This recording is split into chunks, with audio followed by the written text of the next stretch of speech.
우리는 요즘에 예수님에 대한 말씀을 읽고 생각하면서 은혜를 나누고 있습니다. 예수님은 우리의 주님이십니다. 아멘. 왜냐하면 예수님께서 우리를 대속하셨기 때문에. 아멘. 대속이란 대신 값주고 사신 것을 말합니다. 옛날에 노예 제도가 있을 때 사람들은 노예를 사고 팔았습니다. 노예도 엄연한 사람이었지만 노예는 인권이 없는 상품처럼 거래되었습니다. 그러나 노예라도 어떤 사람이 그 몸값을 지불하면 해방될 수 있었습니다. 마찬가지로 예수님은 죄와 사망의 노예였던 우리를 위해 대신 죽으시고 우리를 해방시키셨습니다. 아멘. 그래서 교회에서 예수님을 주님이라고 하는 것입니다. 아멘. 교회가 그냥 기분 내키는 대로 주님이라는 것이 아니라 성경적 근거를 가지고 주님이라고 고백을 하는 것입니다. 예수님은 우리의 주님이십니다. 아멘. 그런데 예수님은 모든 사람의 주님은 아니십니다. 왜냐하면 예수님은 자기의 죄를 깨닫고 예수님의 대속의 공로를 믿는 자에게만 주님이 되실 수 있기 때문입니다. 어떻게 보면 신앙 고백을 하지 않은 모든 사람들에게도 예수님은 주님이라고 말할 수 있겠습니다. 엄격하게 말해서 신앙을 고백한 사람들에게 예수님은 주님이실 수 있습니다. 복음서를 보면 수많은 사람들이 예수님을 만났지만 그들이 모두 예수님을 믿은 것은 아닙니다. 수많은 병자들이 있었지만 그들이 모두 예수님을 만나서 고침받은 것은 아닙니다. 오직 예수님을 의미 있게 만난 사람들만이 고침을 받았습니다. 오늘 읽은 말씀은 요한복음 1장 말씀입니다. 요한복음 1장은 제가 말씀을 준비하면서 보니까 크게 세 부분으로 나누어져 있다고 하겠습니다. 첫째는 1절부터 14절까지 말씀입니다. 이 말씀은 예수님의 기원에 관한 말씀입니다. 예수님이 누구시냐에 관한 말씀입니다. 마태복음이라든지 누가복음 등을 보면 예수님께서 어떻게 태어나셨는지 예수님의 탄생 이야기가 나오는데 요한복음에 그런 것이 없습니다. 대신에 더 근본적으로 예수님의 기원에 관한 말씀입니다. 예수님은 태초부터 계셨던 말씀이라고 했습니다. 태초부터 있던 말씀은 곧 하나님을 의미하는 것이죠.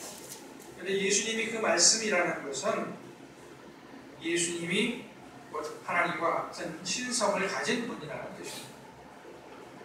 그리고 두 번째 부분은 요한복음 1장의 두 번째 부분은 15절부터가 되겠죠. 15절부터 36절까지.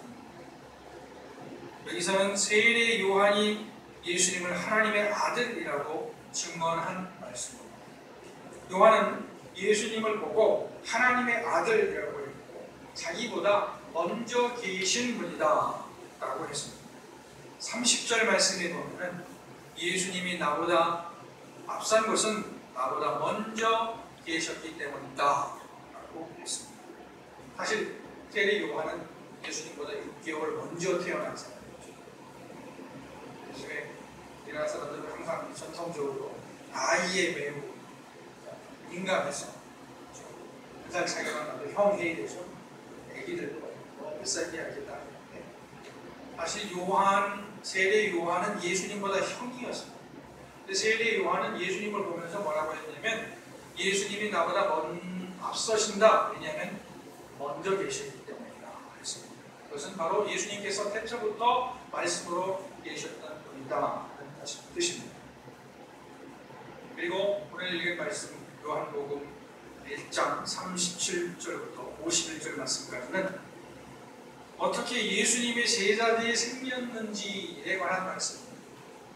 우선 알 수 있는 것은 세례 요한의 제자 중에 두 사람이 예수님을 따랐다 했습니다. 그리고 그 중에 한 사람이 시몬 베드로의 형제인 안드레였다고 합니다.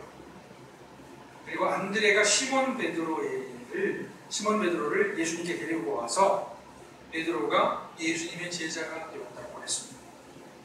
그리고 예수님이 시몬 베드로를 만나신 다음 날 빌립을 만나셔서 그를 부르시고 제자를 삼으셨다고 했습니다. 빌립, 베드로, 그리고 안드레는 모두 갈릴리의 같은 동네 바세다 사람이라고 했습니다. 베세다 사람이라고 했습니다. 세례 요한부터 빌립까지 예수님을 만난 과정에서 공통점이 있습니다. 그들은 모두 예수님이 하나님의 아들이라고 소개받았다는 것입니다. 먼저 세례 요한은 성령을 통해서 예수님이 하나님의 아들이라는 사실을 알게 되었습니다. 세례 요한은 태중에서부터 성령의 감동을 받은 사람이었죠. 그리고 요한이 예수님이 하나님의 아들이라는 것을 알아볼 때도 성령의 감동으로 알게 되었습니다. 성령이 요한에게 예수님이 하나님의 아들이심을 알게 했습니다. 안드레는 요한의 증언을 듣고 예수님이 하나님의 아들이라는 사실을 알았습니다. 그리고 안드레는 베드로에게 예수님이 하나님의 아들이라는 사실을 전했습니다. 빌립이 누구의 전도를 받아서 예수님을 알아보았다는 말씀은 없습니다. 성경은 그냥 예수님께서 빌립을 부르셨다고 했습니다. 그러나 빌립이 안드레, 베드로와 같은 동네 사람이었기 때문에 아마도 빌립도 예수님을 만나기 전에 안드레와 베드로로부터 전도를 받았을 가능성이 있습니다. 그러니까 전도의 과정을 다시 한번 정리하면 성령은 세례 요한에게 전도하셨고 요한은 자기 제자들에게 전도했고 그 중에 한 사람 안드레는 베드로에게 전도를 했고 안드레와 베드로는 빌립에게 전도했다라고 볼 수가 있겠습니다. 그리고 빌립이 나다나엘에게 전도를 합니다. 뭐라고 말하냐면 모세가 율법에 기록하였고 여러 선지자가 기록한 그 일을 우리가 만났으니 요셉의 아들 나사렛 예수니라 라고 빌립이 나다나엘에게 말합니다. 한마디로 부세들을 만났다, 그리스도를 만났다 그런 말입니다. 그러나 나다나엘의 반응은 쌀을 했습니다. 나다나엘은 빌립의 전도를 받고 예수님에 대해서 의문을 제기했습니다. 어떻게 나사렛에서 선한 것이 나겠느냐라고 했습니다. 안드레나 베드로나 빌립의 반응과는 다른 반응이었습니다. 예수가 하나님의 아들이라는 사실을 믿을 수 없다는 것이었습니다. 안드레나 베드로, 빌립은 아마도 큰 의심 없이 예수님을 만난 다음에 믿었던 것 같습니다. 그러나 나다나엘은 의문을 제기를 했고 그 의문은 근거가 있는 것이었습니다. 나다나엘은 예수님이 나사렛 사람이라는 이유로 예수님을 믿을 수가 없다고 했습니다. 나름대로 이유가 될 만했습니다. 이스라엘 전체를 갖고 봤을 때 나사렛은 무명의 동네였습니다. 이스라엘 수도는 예루살렘이지요. 그리고 주전 930년에 남북으로 갈라진 후에도 예루살렘은 남유다였고 북이스라엘의 사마리아도 이스라엘의 수도였습니다. 그러니까 어떤 사람이 예루살렘에서 나고 자라든지 하다못해 사마리아에서라도 나야 좀 제대로 된 동네에서 났다고 할 수 있는데 예수님은 북이스라엘 갈릴리 나사렛에서 자라나셨기 때문에 무시를 당하신 것입니다. 그러나 나다나엘은 예수님을 직접 만나고 예수님이 하나님의 아들이라는 사실을 알게 됩니다. 예수님이 나다나엘을 만나셨을 때 말씀하시죠. 보라, 이는 참으로 이스라엘 사람이라 그 속에 간사한 것이 없도다 라고 했습니다. 예수님은 나다나엘을 보시고 진실한 사람이라는 것을 아셨습니다. 그래서 칭찬하신 것이죠. 요한복음에 보면 예수님은 사람들을 알아보셨습니다. 사람들의 속을 아셨습니다. 이전에 우리나라 성도들이 답답한 일을 당할 때 기도원 같은 데 가서 불렀던 노래가 있습니다. 뭐냐면 아시지요 아시지요 아시지요 주님이 나를 아시지요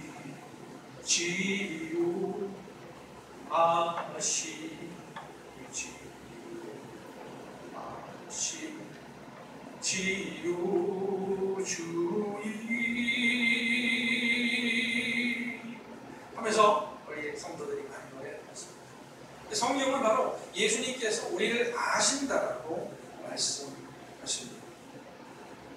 답답한 일을 당하셔서 도대체 길이 안 보일 때라도 하나님께서 여러분을 기억한다는 사실을 아시고 낙심하지 마십니다.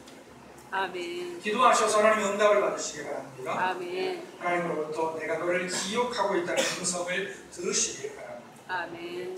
예수님의 말씀을 듣고 나다나엘은 황당해서 묻습니다. 나를 어떻게 아십니까? 그러자 예수님이 대답하시죠. 내가 무화과 나무 아래 있을 때에 보았다. 무화과 나무는 이스라엘 사람들이 기도하거나 묵상할 때에, 생각할 때에 찾는 나무였다고 합니다. 아마도 나다나엘이 최근에 무화과 나무 아래서 어떤 고민에 빠졌던 것 같습니다. 그러니까 예수님께서 나다나엘에게 내가 무화과 나무 아래 있을 때 보았다 하는 말씀은 내가 너의 형편을 안다, 내가 너를 안다 하는 말씀이죠. 그래서 나다나엘은 급히 예수님의 권위를 인정하고 당신은 하나님의 아들이십니다 라고 시인하고, 그리고 오늘 제가 성도 여러분과 주목하고자 하는 것은 왜 하나님의 아들이 나사렛 예수로 오셨느냐 하는 것입니다. 나다나엘의 말에서 알 수 있듯이 나사렛은 별 볼 일 없는 동네였습니다. 갈릴리에서도 가버나움 같은 동네는 큰 동네입니다. 그런데 나사렛은 작은 동네입니다. 그렇다면 예수님께서 왜 좀 큰 동네에서 자라셔서 좀 폼 좀 잡지 않으셨을까요? 그것은 한마디로 하나님이 하나님 되시기 위해서였습니다. 예수님께서 예수님 되시기 위해서였습니다.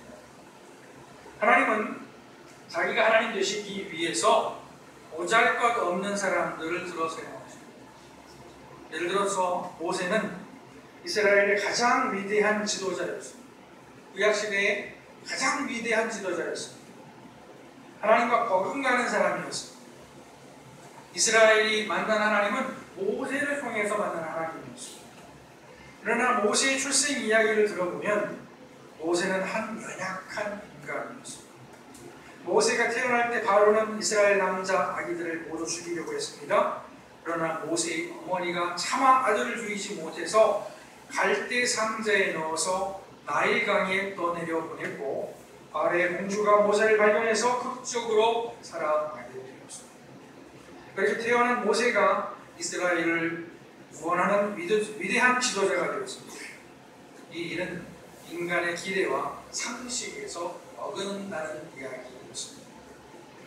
요즘 우리 사회에서 흑수저, 금수저 논쟁이 계속되고 있습니다. 논쟁이 계속되지 않는 것 같아요. 이제 끝난 것 같습니다. 맞아. 흑수저는 흑수저야. 금수저는 금수저야. 계층은 정해져 있어. 우리나라는 소망이 없어. 뭐 이런 식의 생각이 고착이 되어 가고 있는 것 같습니다. 부모가 돈이 많은 사람은 앞으로도 언제까지 부자로 살고, 부모가 돈이 없는 사람은 앞으로도 언제까지 가난하게 살 것처럼 말하고 있습니다. 그러나 그것은 성경이 말하는 정반대입니다. 성경은 하나님이 낮은 사람은 높이시고 높은 사람은 낮추신다고 말씀합니다. 구약성경 사무엘서에 보면 한나의 기도가 나오죠. 한나가 아기를 낳지 못하고 있다가 아기를 낳은 후에 성전에서 기도하고 성전에서 하나님 앞에 기도를 드립니다. 내 마음이 여호와로 말미암아 즐거워하며 내 뿔이 여호와로 말미암아 높아졌으며 내 입이 원수들을 향하여 크게 열렸으니 이는 내가 주의 구원으로 말미암아 기뻐함이니이다. 여호와와 같이 거룩하신 이가 없으시니 이는 주밖에 다른 이가 없고 우리 하나님 같은 반석도 없으시고 심히 교만한 말을 다시 하지 말 것이며 오만한 말을 너희 입에서 내지 말지어다. 여호와는 지식의 하나님이시라 행동을 알아보십니다. 용사의 활은 꺾이고 넘어진 자는 힘으로 뛸 기도다. 풍족하던 자들은 양식을 위하여 품을 팔고 줄이던 자들은 다시 줄이지 아니하도다. 전에 임신하지 못하던 자는 7을 낳았고 많은 자녀를 둔 자는 쇠약한다. 여호와는 죽이기도 하시고 살리기도 하시며 수월에 내리기도 하시고 거기에서 올리기도 하시느니라. 여호와는 가난하기도 하시고 부하기도 하시며 낮추기도 하시고 높이기도 하시는구나. 가난한 자를 진토에서 일으키시며 빈궁한 자를 가lum더미에서 올리사 귀족들과 함께 앉게 하시며 영광의 자리를 차지하게 하시는구나. 땅의 기둥들은 여호와의 것이라 여호와께서 세계를 그것들 위에 세우셨다. 이렇게 찬양하고 기도합니다. 한나의 이 기도를 통해서 낮은 자를 높이시고 높은 자를 낮추시는 하나님을 찬양하고 있습니다. 흔히 우리들이 기도를 할 때 하나님의 인생의 생사하복을 주관하신다 이렇게 얘기를 하지요. 근데 바로 그 기도는 이런 말씀에 근거할 것입니다. 이런 말씀에 근거해서 오늘날에도 하나님의 낮은 자를 높이시고 높은 자를 낮추신다고 고백하면 그것은 옛날 이야기라고 할 수도 있을 것입니다. 그건 성경 이야기고 우리 대한민국의 현실은 그렇지 않다. 그렇게 얘기할 수 있을지도 모릅니다. 그러나 그렇지 않습니다. 오늘날에도 하나님은 낮은 자를 높이시고 높은 자를 낮추십니다.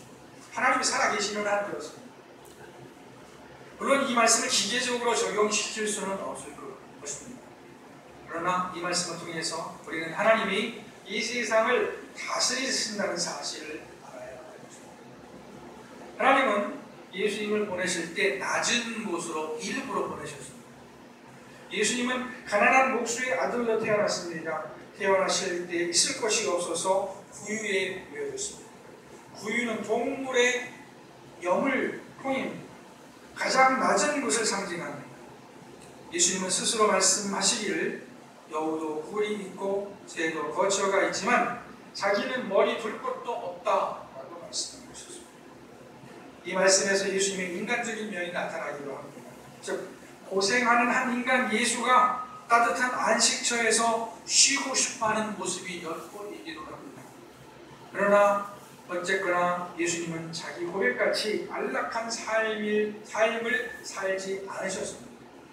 그럼에도 불구하고 역사적으로 수많은 사람들이 예수님을 주님이라고 고백했습니다.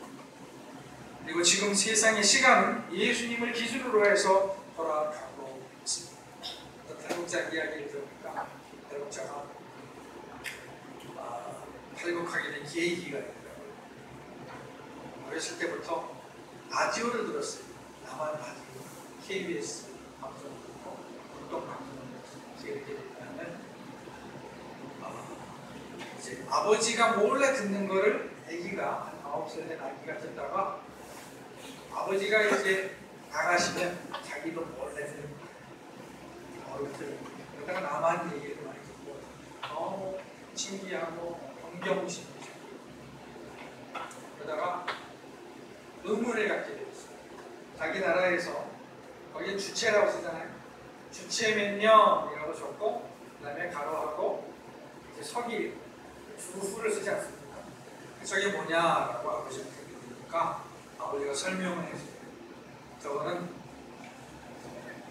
예수님의 탄생을 기준으로 해서 하는 것이다 라고 해서 예수가 누구인지도 몰랐고 기원 전 기원을 한 것도 몰랐던 그 사람이 가까스에게 대한 관심을 갖고 결국 탈북하게 되는 이야기를 들었습니다.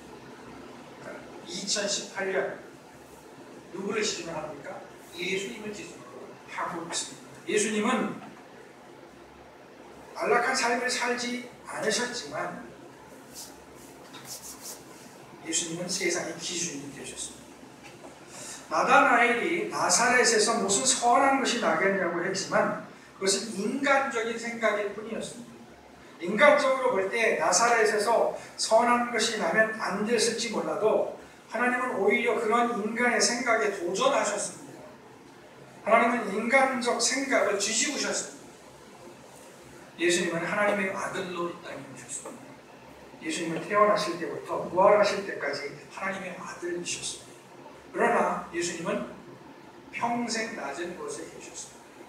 예수님이 낮은 자리에 있었다고 해서 낮은 것이 아니었습니다. 나사렛 예수는 우리에게 도전을 줍니다. 낮은 곳에 있다고 낮은 것이 아니라고 말씀합니다. 세상이 선입견을 가지고 우리를 알지 못해도 우리는 누구보다 귀한 하나님의 자녀들이라고 말합니다. 나사렛 예수는 우리를 구원하시는 구주이시고 우리에게 소망을 주시는 소망이십니다.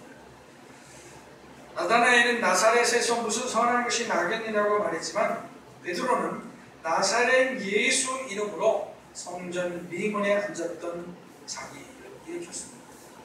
나사렛 예수가 자랑스러운 능력의 이름이 되었듯이 중요한 기회도 예수님의 이름으로 예수로 자랑스러운 이름을 갖게 되기를 축원합니다. 기도하시겠습니다.